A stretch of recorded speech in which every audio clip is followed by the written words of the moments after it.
사랑하고 존경하는 애터미 회원 여러분 안녕하십니까. 오늘 제2회차 몽상 박한길의 증문 즉답 시작합니다.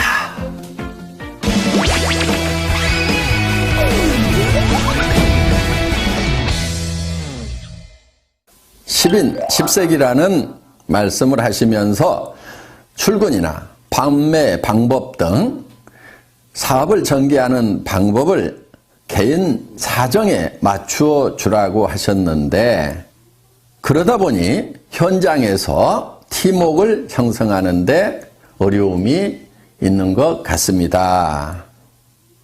그래도 어느 정도는 센터에 출근을 시키고 일을 해 나가면서 열정적으로 사업을 전개해야 하는데 어떻게 이끌고 가야 할까요?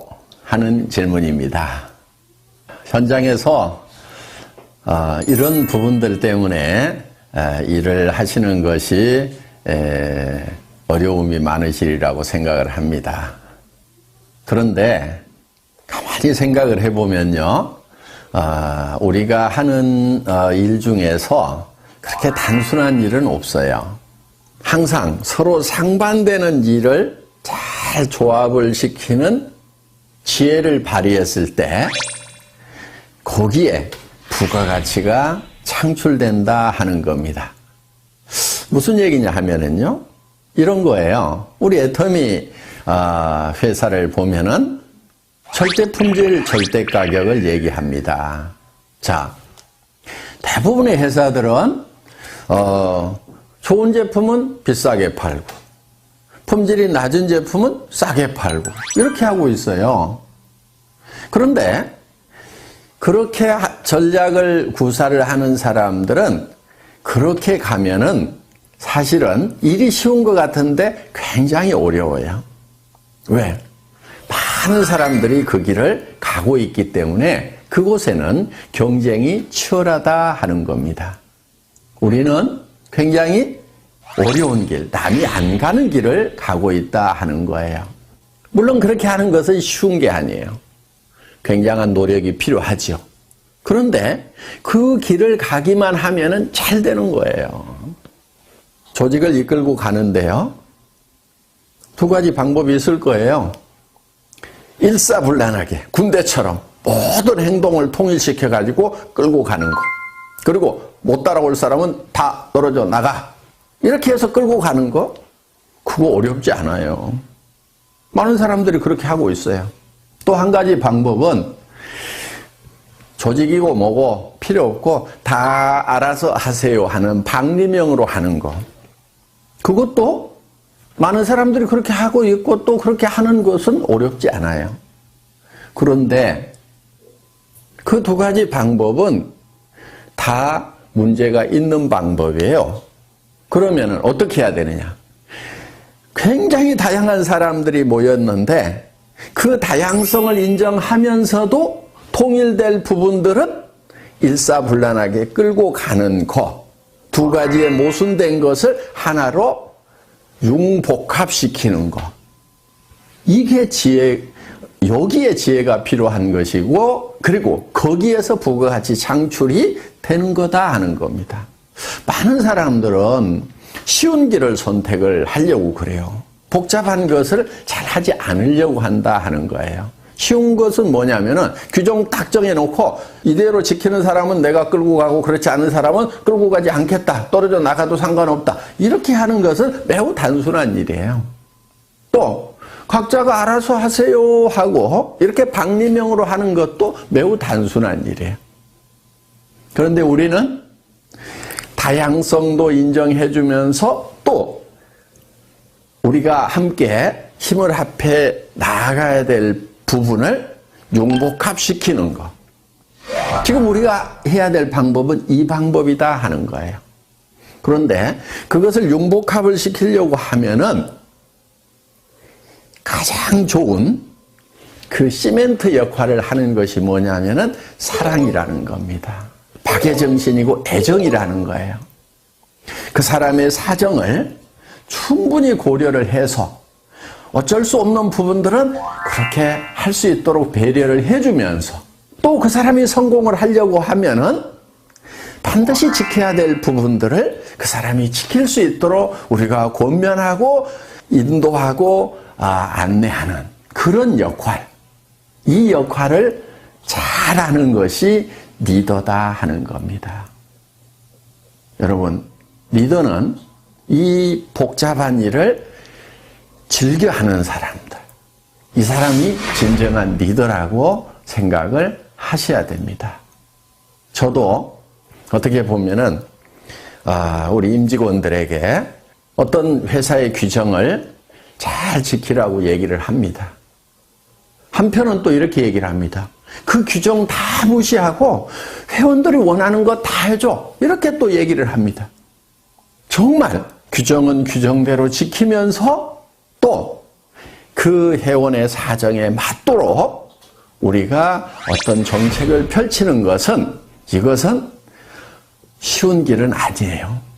그렇지만은 우리 직원들에게 제가 정말 회원들에 대한 사랑을 가지고 한 사람 한 사람의 사정을 감안을 해서 배려를 하는 마음으로 지금 부탁을 하고 교육을 또 하고 있습니다. 여러분, 이 상반되는 것이 융복합되는 데에 거기에 진정한 가치가 있다는 거 우리 한번 깊이 생각하는 시간을 가졌으면 좋겠습니다.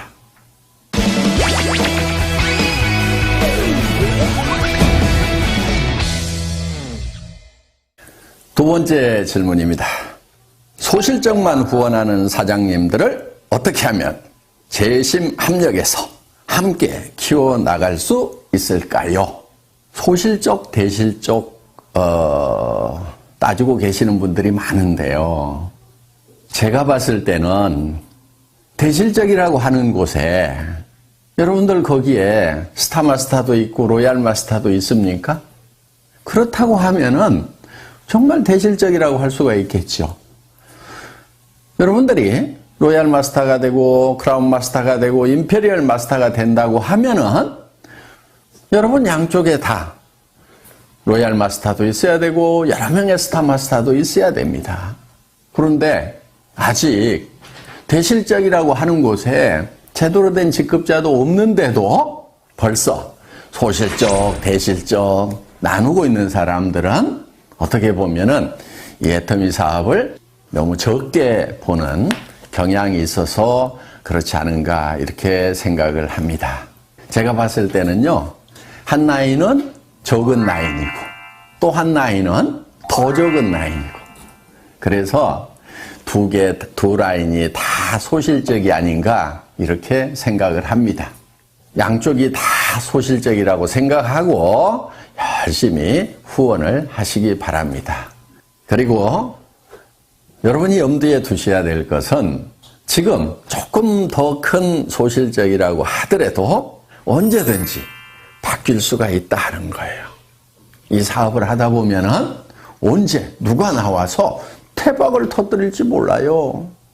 그래서 양쪽을 항상 다 정성을 다해서 키우는 것이 중요합니다. 우리 성공한 로얄클럽의 멤버들 중에서도 소실적이 더 커지다 보니까 이 대실적이 소실적이 돼서 뒤바뀌는 경우가 부지기수로 많았다는 겁니다. 물론 소실적 중심으로 수당이 계산이 되기 때문에 소실적에 더 집중을 해야 된다는 것은 인지상정입니다. 그거는 자연스러운 거예요. 그렇지만 양쪽을 다 키워나가야 된다는 거 매우 중요한 포인트입니다. 그리고 진짜 대실적이 있다고 하더라도 여러분들이 거기에 마음을 쏟아주셔야 됩니다.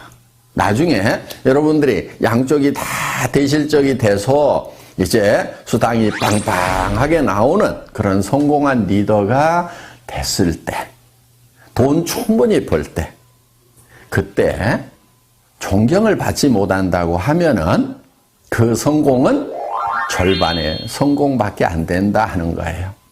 그렇기 때문에 돈도 많이 벌지만은 진심으로 존경받는 그런 온전한 성공자가 되려고 하면은 소실적 중에 조금 더 큰 소실적도 여러분들이 마음을 쏟아 주셔야 된다 하는 겁니다. 소실적과 더 적은 소실적 양쪽 다 열심히 후원하시기 바랍니다. 아셨죠?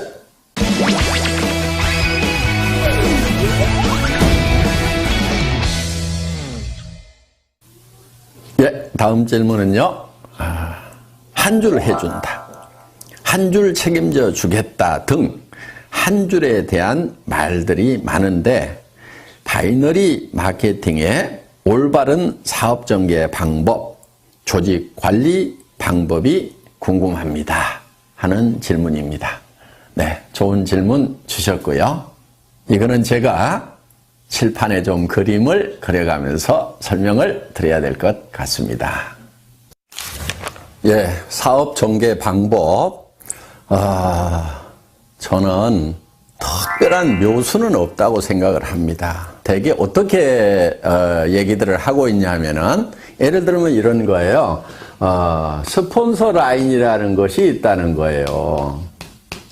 자, 원줄기가 있다, 스폰서 라인이 있다. 그래서 한 줄은 스폰서가 책임을 져준다. 그러니까 당신은 이 B라인만 잘 키워나가면 된다고 이렇게 얘기를 합니다. 그러면서 또 이 사람은 어떻게 얘기하냐면 이 사람에게 당신도 한 줄만 키워나가면 된다 이렇게 얘기를 합니다. 그러면은 이 사람이 이쪽 라인을 쭉 키우고 이 사람은 이 원줄기를 쭉 키우고 또 이 사람에 의해서 요게 원줄기가 되겠죠. 이렇게 키워져 나가고 또 이 사람은 이게 원줄기가 되면서 이 사람에게 당신은 요것만 키우면 돼 하고 이렇게 얘기를 합니다. 얼핏 들으면은 정말 좋은 방법인 것 같아요. 자, 이 사람은 또 이렇게 키워나가죠. 이렇게 또 이 사람은 이렇게 키워나가죠. 또 이 사람은 이렇게 키워나가죠. 그러면은 이 사람도 성공하고 이 사람도 성공하고 이 사람도 성공하고 이 사람도 성공하고 이 사람도 성공하고 또 이 사람도 또 하나의 원줄기를 만들고 한쪽 라인만 계속 신경 써서 내려가면 되고 그래서 두 줄 마케팅이 아니고 한 줄만 하면 된다고 얘기를 하면은 사람들이 그래 두 줄보다는 한 줄이 쉽겠네 이렇게 혹할 수가 있다 하는 거예요. 이게 이렇게 혹할 수 있다는 것이 많은 사람들이 빠지는 함정이기도 합니다. 자, 제가 이렇게 했을 때의 문제점에 대해서 실제로 우리 한국의 네트워크 마케팅 역사에 있어서 어떤 문제점들이 생겼는가에 대해서 한번 짚어보도록 하겠습니다. 자, 어떤 문제가 발생할 수 있냐면 이런 거예요. 자, 한 줄을 이렇게 쭉 해준다고 했는데, 자, 만약에 이 사람이 요 한 줄만 하면 된다고 했어요. 그런데 이 A라는 사람이 자기는 한 줄만 이렇게 열심히 해서, 자, 잘했다고 칩시다. 이렇게 조직이 잘 뻗어나갔어요. 하여간 잘 뻗어나갔는데, 이 사람 입장에서 보면은, 자, 이 스폰서 입장에서 보면은, 이 사람도 B라인이 있겠죠? 이 B라인이 이렇게 있는 거예요. 그러면은, 이 스폰서가 이 전체 라인이 쭉 커지면은, 여기에다가 쭉 조직을 키우겠어요? 아니면은, 이쪽 자기 B라인에다가 조직을 키우겠어요? 당연히 이 사람 입장에서 보면은 이쪽 B라인을 키울 수밖에 없게 된다 하는 거예요. 그렇게 되면은 이쪽 라인을 키워가던 사람은 이제 요게 대실적이고 스폰서 라인이라고 생각을 했는데 이 스폰서가 자기 B라인을 키우다 보니까 자기 입장에서 보면 요게 커지는 거예요. 그리고 요게 소실적이 돼버리는 거예요. 원줄기고 스폰서 라인이고 대실적이라고 분명히 얘기하고 당신은 한쪽만 하라고 이렇게 얘기를 했는데 이런 문제가 생기더라 하는 거예요. 그래서 이제 요 스폰서하고 여기하고 싸우는 문제가 발생을 해서 깨져버리는 겁니다. 그리고 심지어는 이제 끝까지 나는 여기만 키울 테니까 약속한 대로 여기 안 해주기만 해봐라 하면서 결국은 물고 뜯고 싸우는 문제가 생기더라 하는 거예요. 이런 문제가 하나 생겨서 결국은 이게 갈등으로 갈 수밖에 없다 하는 거예요.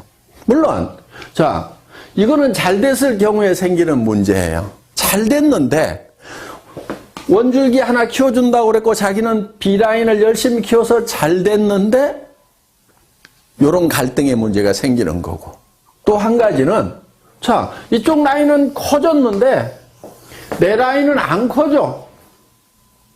안 커지면은 안 커지는 대로 돈이 안 되는 거예요. 그래서 이거는 문제가 많은 겁니다. 그리고 또 한 가지, 이거는 영리한 방법이 아니에요.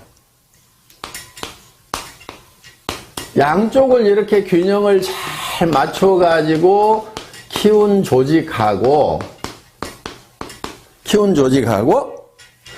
이렇게 한쪽만 이렇게 키운 조직하고 수당면에서 같은 조직 안에 똑같은 매출이 일어났다고 하면은 이 갑이라는 조직하고 을이라는 조직 중에 이 조직원들이 받는 수당의 총액은 어디가 많을까요? 당연히 을이 많죠. 왜냐하면은 이 사람도 수당 못 받고 이 사람도 수당 못 받고 이 사람도 수당 못 받고 이 사람도 수당 못 받고 이렇게 수당을 못 받는 사람이 여기는 많은 반면에 여기는 이 사람도 받고 이 사람도 받고 이 사람도 받고 이 사람도 받고 이 사람도 받고 이렇게 받는 사람들이 상대적으로 훨씬 많다는 거예요. 그래서 수당 총액이 많기 때문에 이 조직은 어떻든 살아갈 수 있는 힘, 활력을 더 받게 되는 거고, 이 조직은 시간이 갈수록 힘이 빠지는 조직이 된다 하는 거예요. 노력한 만큼의 대가가 안 나오는 거예요. 이제 이런 문제가 하나 있기 때문에 효율 면에서 봤을 때 이 갑이라는 한 줄 마케팅식으로 가면서 한 줄만 해도 된다고 하는 요거보다는 스폰서하고 파트너가 합심해서 양쪽을 균형 잡게 육성해 나가는 것, 이것이 훨씬 더 지혜로운 방법이다 하는 거예요. 그런데 여기서 또 한 가지, 이거를 잘못 알아들으면은 어떤 경우가 생기냐면은, 자, 인위적으로 이거를 쫙쫙 맞춰가지고, 매트릭스 방법으로 하려는 경우가 생기는 거예요. 그렇게 되면은, 또 이거는 사업이 전개가 안 되는 거예요. 그러니까, 이제 요 틀을 미리 만들어 놓고, 여기 1번, 2번, 3번, 4번, 5번, 6번, 7번, 우리는 들어오는 순서대로 내 조직에서는 다 요 자리를 스폰서가 잡아준다. 이런 식으로 또 전개를 시키는 아주 머리 나쁜 사람들. 예, 이렇게 해도 안 되는 겁니다. 최대한 조직은 나무까지 크듯이 자연스럽게 크되 가능하면은 균형을 맞춰 나가는 쪽으로 이렇게 조직을 전개를 시켜야지, 인위적으로 한쪽만 하고 또 아니면은 인위적으로 이거를 짜 맞추는 매트릭스 방법으로 전개를 시키는 거, 이 두 가지가 다 좋은 방법이 아니다 하는 거예요. 그리고 이제 조직을 전개시키는 데 있어서 우리는 양쪽에 각각 2명의 차 하위 직급자가 나와야만 되는 거죠. 예를 들면은 내가 다이아몬드 마스터가 되려고 하면은 여기에 세일즈 마스터 이렇게 양쪽에 세일즈 마스터가 2명씩이 나와야 된다는 거. 이렇게 2명만 딱 육성을 하다 보면은 그 중에 한 명이 주저앉는 경우 매우 곤란해질 수가 있겠죠. 그래서 가능하면은 더 많은 분들을 붙들고 육성을 하겠다는 그런 목표를 세우는 것이 좋다 하는 겁니다. 그래서 정말 성공자로서 자질이 있다 싶은 사람을 예를 들면은 한쪽 라인에 한 4명 정도 이렇게 전략적으로 여러분들이 같이 한번 성공을 해보자 하고 팀워크를 만드는 것이 중요합니다. 이쪽 라인도 마찬가지예요. 이렇게 해서 쭉 조직을 만들다 보면은 그 중에서 내가 이 사람하고 그 다음에 이 사람하고 이 사람 정도는 내가 팀워크를 잘 만들어 가지고 한번 으쌰으쌰 해봐야 되겠다. 이렇게 어떤 목표를 정해 가지고 일을 해 나가면은 좋다 하는 거예요. 그렇다고 여기 있는 사람은 버려도 되고 내팽개쳐도 된다 하는 그 얘기는 결코 아닙니다. 그러면 이 사람이 성공자가 되려고 하면은 이쪽 라인이 전반적으로 잘 커야 되고 또 이쪽도 잘 커져 나가야 되겠죠. 그러면은 여러분들이 이 사람 한 사람, 이 사람 한 사람을 성공시키기 위해서 어떤 일들을 해야 되는가 하는 거예요. 이거를 전반적으로 돌보는 일들을 여러분들이 부지런히 하셔야 된다 하는 거예요. 그런데 여러분들이 하다 보면 너무 버거울 수가 있어요. 범위가 커지면은. 그래서 회사에 성공 시스템이 있는 겁니다. 여러분들이 다 보살필 수가 없기 때문에 이분들이 석세스 아카데미라든가 원데이 세미나라든가 또 센터에서 매일매일 이루어지고 있는 이런 일일 세미나에 참석을 시켜서 시스템으로 이분들을 성공으로 안내하는 일을 하시게 된다 하는 겁니다. 이해되셨어요? 몽상 박한길 회장의 증문 즉답.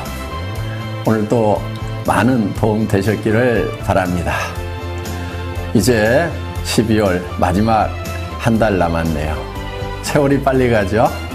마무리 잘 하시고 또 내년 새해에 힘찬 모습으로 뵙도록 하겠습니다.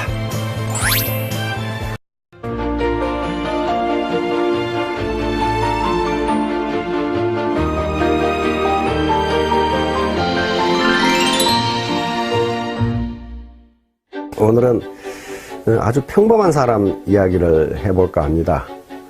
우리가 위인전, 그러니까 이순신 장군이나 링컨이나 또는 나폴레옹이나 이런 위인들의 이야기를 듣거나 위인전을 읽으면 아유, 저분들은 나하고는 관계없는 사람이다 이런 생각을 하게 됩니다. 그런데 위인들도 사실은 태어나면서부터 위인이 아닙니다. 그래서 오늘은 그런 위인들 말고 평범한 사람 이야기를 해볼까 합니다. 우리하고 똑같은 사람이죠. 지난 이 여름 이 브라질 리우에서 열렸던 하계 올림픽에서 이 펜싱에서 그것도 에페라는 종목에서 금메달을 딴 박상영 선수 이야기를 해보려고 합니다. 이 박상영 선수는 에페라는 종목에서 역전승을 하면서 금메달을 땄습니다. 당시에 박상영 선수는 올림픽에 처음 나간 루키예요. 그 21살밖에 안 되는 루키. 국제대회에서 별 경험도 없는 선수란 말이에요. 그리고 상대 선수는 세계 랭킹 3위의 헝가리 선수예요. 그것도 42세. 아주 백전노장이었고. 그러니까 세계 올림픽 펜싱협회나 우리 한국 펜싱협회에서도 도저히 불가능하다고 포기한 상태에서 15대 14로 역전이 일어난 거예요. 그러니까 이건 만약에 어떤 드라마 작가가 이걸 드라마로 썼다면 시청자들한테 되게 욕을 먹었을 것이라고 그렇게 이야기를 합니다. 말도 안 되는 구라를 풀었다. 에페에서는 그게 일어날 수가 없다는 거예요. 근데 그게 일어났어요. 그러면 이것을 우리는 어떻게 해석해야 되느냐 하는 문제예요. 그래서 저는 이 펜싱 경기를 처음부터 끝까지 다 봤습니다. 그리고 그 뒤에 이제 박상영 선수가 인터뷰한 내용, 그리고 박상영 선수의 자라나온 이야기를 쑥 보니까 이렇게 해서 이겼구나 하는 결론을 얻게 됐어요. 첫째는 박상영 선수가 연습과 훈련 벌레라는 겁니다. 그 중학교 은사의 증언에 따르면 박상영 선수는 무슨 체육 영재라든가 특별히 운동신경이 발달해 있다든가 그런 선수가 아니었다고 그럽니다. 그저 평범한 선수인데 연습벌레, 다시 말하면 박상현 선수 얘기에 가면은 다른 선수보다 새벽에 3시간 먼저 나와서 연습을 했다고 그래요. 그러니까 연습을 엄청나게 한 거죠. 그러니까 이 위대한 자연법칙 중에 하나가 연력학 제1법칙이라는 게 있어요. 이건 에너지 보존호 법칙입니다. 다시 말하면 자기가 평소에 쌓은 노력은 헛되이 없어지지 않는다. 자기가 투입한 에너지는 헛되이 없어지지 않는다는 법칙이에요. 또 우리가 익히 알다시피 1만 시간의 법칙이라는 게 있습니다. 세계적으로 뛰어난 어떤 일을 이루려면은 1만 시간의 몰입이 있지 않고서는 불가능하다는 이론이고 그것이 실제적으로 증명이 되고 있습니다. 그랬듯이 박상현 선수가 중학교 때부터 올림픽에 나갈 때까지 21살이 될 때까지 매일 하루에 다른 사람보다 3시간 많이 연습을 했다는 건 1만 시간의 법칙이 그대로 적용되는 겁니다. 두 번째는 포기하지 않는 끈기예요. 포기하지 않는 끈기. 이건 박상현 선수가 자기가 말한 겁니다. 뭐라고 말했냐면은 포기하지 않으면 언젠가 기회가 온다. 이런 말을 했어요. 언젠가 기회가 온다. 그것이 자기 소신이다. 순자, 동양 고전 중에 하나인 순자라는 책에 보면 공재불사라는 말이 있습니다. 공재불사. 그 말은 무슨 말이냐 하면은 성공은 중도에 포기하지 않아야 한다. 그 말이에요. 성공하려면 중도에 포기하지 않아야 한다. 또 우리가 잘 아는 말에 이 수적천석이라는 말이 있습니다. 물방울이 떨어져서 돌에 구멍을 뚫는다. 계속 떨어지면 물방울같이 연한 것도 또 약한 것도 돌에 계속 떨어지면 돌에 구멍이 뚫립니다. 우리 그 자연현상에서 많이 봐요. 그거와 똑같아요. 중도에 포기하지 않는 그 끈기 그게 있으면 성공한다. 근데 박상현 선수는 그걸 가지고 있었어요. 또 자기 소신으로 가지고 있었어요. 그다음 세 번째 제가 찾아낸 것은 게임을 즐겼다는 거예요. 이건 기자의 질문에 나오더라고요. 기자가 이 게임에 임하기 전에 어떤 전략을 가지고 게임에 임했습니까? 그러면 박상현 선수가 뭐라고 대답하냐면은 나는 뭐 전략이라는 건 없었습니다. 단지 이 올림픽에 나온다는 게 아무나 나올 수 있는 것도 아니고 올림픽이라는 게 세계적 축제인데 내가 여기에 가서 게임을 한다는 게 얼마나 즐거운 일이냐. 그리고 단지 게임을 즐겼을 뿐인데 결과가 잘 나왔다. 이렇게 대답을 했어요. 그러니까 우리가 운동을 할 때 저도 야구를 좋아해서 이 군대에 있을 때 야구를 더러 했는데 내가 이 공을 꼭 쳐야 되겠다 하고 방망이를 휘두르면 안 맞아요. 헛방이 나버려. 근데 아무 생각 없이 몸에 힘을 빼고 휘두르면 그게 홈런이 나는 수가 있어요. 그렇듯이 박상현 선수는 내가 이걸 꼭 금메달을 따야 되겠다는 생각보다도 세계적인 축제인 올림픽에 나와서 나는 여기서 펜싱을 즐겨야 되겠다고 하는 생각을 했단 말이에요. 이건 박상현 선수가 직접 한 말이에요. 인터뷰에서. 그런데 논어에도 그런 말이 있습니다. 아는 것은 좋아하는 것만 못하고 좋아하는 것은 즐기는 것만 못하다. 지지자 불여 호지자, 호지자 불여 낙지자, 이런 말이 있어요. 그러니까 애터미 사업에 대해서 안다고 해도 그것은 애터미 사업을 좋아하는 것만 못하고 애터미 사업을 좋아하는 정도에 그치지 않고 애터미 사업을 즐기게 되면은 반드시 성공하게 된다. 이게 세 번째 요인이에요. 제가 찾아낸 세 번째 요인입니다. 마지막으로 제가 또 찾아낸 것은 3라운드 중간에 잠깐 휴식 시간이 주어졌어요. 그때 점수가 10대 14야. 그러니까 헝가리 선수는 1점만 더 나면 동시타로 1점만 더 나버리면 지금 이기는 판국이에요. 앉아 쉬는데 관중 중에 한 사람이 할 수 있다고 고함을 질렀어요.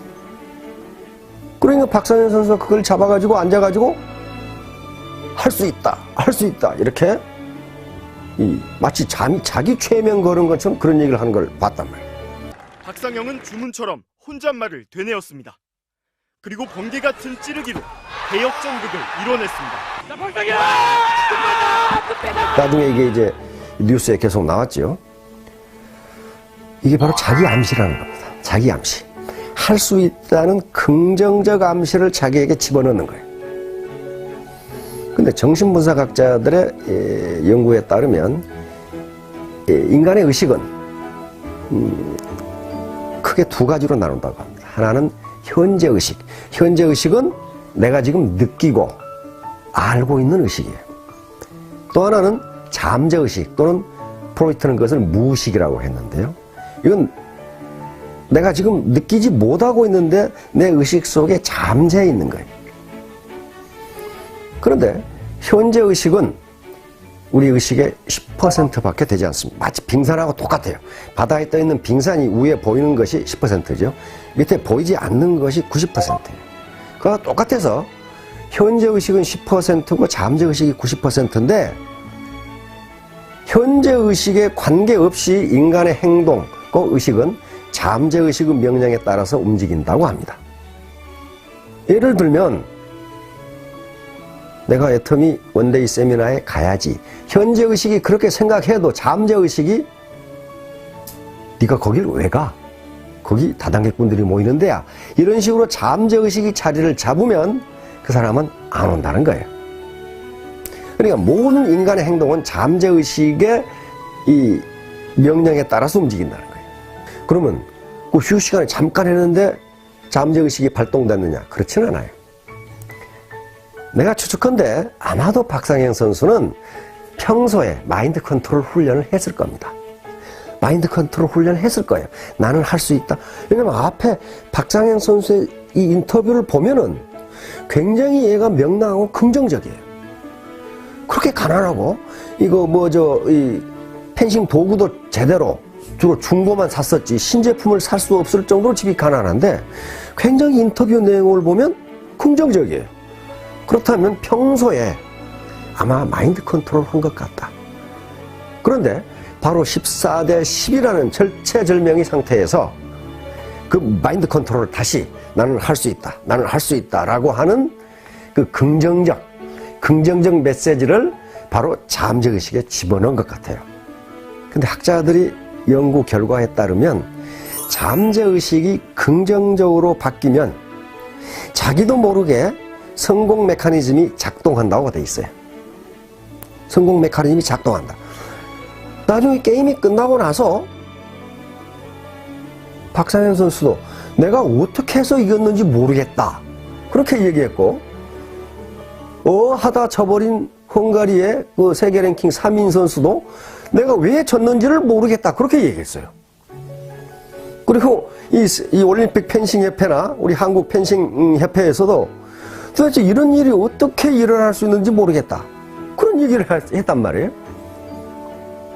그러니까 박상현 선수가 이 리오 올림픽에서 더군다나 펜싱 앱에서 역전승을 할 수 있었던 것은 기적이라고 우리가 치부할 수도 있지만은 지금까지 박상현 선수가 쌓아왔던 에너지 불변의 법칙에 의해서 그 에너지가 순간적으로 폭발한 것이라고 해석할 수 있습니다.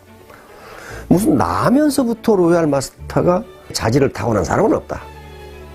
박상현 선수처럼 연습벌레, 훈련벌레, 다시 말하면 일벌레가 돼야 되고, 두 번째는 중도에 포기하지 않는 끈기, persistence, 끈기.